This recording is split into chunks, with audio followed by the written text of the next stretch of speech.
So today we are diving deep into Shoe Dog, the memoir from Nike's creator, Phil Knight. And let me tell you, this is not the polished, shiny corporate history you might be expecting. Oh no, this is the raw, messy, and honestly, the unbelievable story of how one of the most famous brands on earth was built and how it almost completely fell apart like a dozen times. The book kicks off with this quote, and honestly, it's the key to the entire story. What does it mean? Well, it's this idea that when you don't know all the rules, you can see all the possibilities. It's about having the guts to try something when every expert out there would tell you it's a terrible, impossible idea. This is the exact spirit that fueled everything that came next. Okay, section 1, a crazy idea. Our story doesn't start in some fancy boardroom.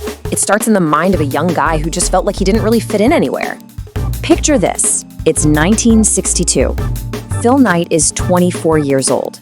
He's just graduated from Stanford with an MBA. But he is dreading, absolutely dreading the idea of a normal corporate job. And he's got this thing he calls his crazy idea. It's just haunting him. He knows that before he settles down, he just has to see the world and find out if this idea is actually as crazy as it sounds. So he takes off on this epic world tour. First stop, Hawaii, where the Cuban Missile Crisis almost ends the trip before it even begins. Then it's on to Japan, where he finally decides to put his crazy idea into motion. In Hong Kong, he gets this fascinating little peek into a China that was totally closed off to the world. And then, in Athens, he visits a particular temple, a visit that would end up being way more important than he could have ever guessed. All right, so we keep talking about this crazy idea. What was it? What was this idea that was so powerful it pushed a shy kid from Oregon to travel all the way around the world and basically risk everything he had? Well, believe it or not, it was the topic of a paper he wrote back at Stanford. The idea itself was pretty simple, but at the time, it was radical. See, German companies like Adidas completely owned the athletic shoe market. But Knight had this theory that you could make really high-quality running shoes in Japan for way less money, and that they could actually compete. Now, he just had to get his hands on some. The nerve of this is just incredible. He manages to get a meeting with these executives at a company called Onitsuka Tiger in Japan, and he's basically pretending to be this big-shot American distributor. Of course, they ask him what company he's with, and you can just imagine the panic. In this rush of adrenaline, he thinks about his childhood bedroom wall covered in blue ribbons from track, and he just blurts it out. Blue Ribbon Sports. And just like that, a company exists. Section 2, selling from a trunk.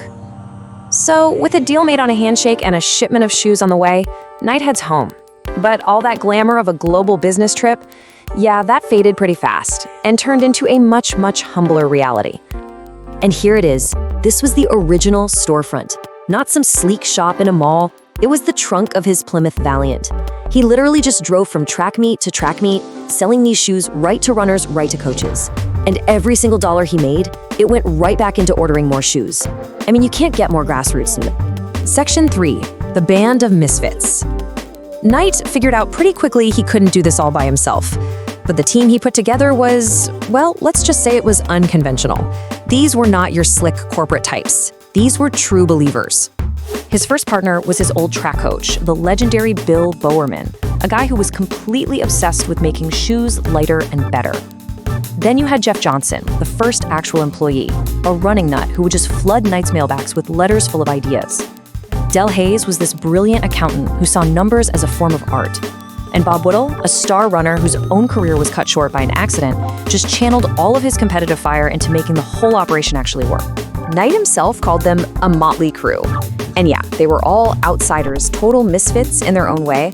But the thing that held them all together was this shared obsession and this just ferocious desire to win. That was the DNA of the company right from the start. They were all, in their own way, shoe dogs. Section 4, the birth of Nike. So for years, Blue Ribbon Sports kept growing, but it was always on the edge of financial collapse. And then a crisis hit that would change absolutely everything.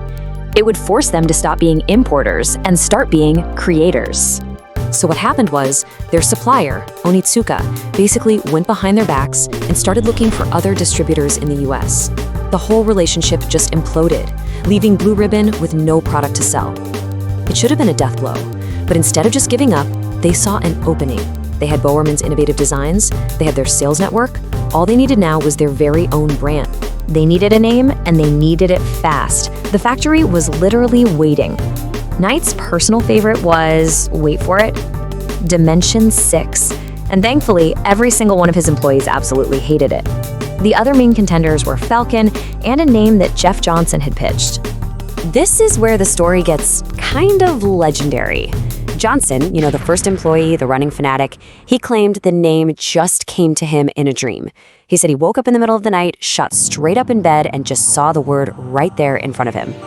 Nike, the Greek goddess of victory. And in that moment, Knight's mind flashed all the way back to his world tour, to standing right there in front of the Temple of Athena Nike in Athens.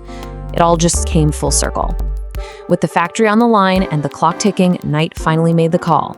He just said, I guess we'll go with Knight. Section 5, no finish line. So with a new name and their own line of shoes, the company just exploded.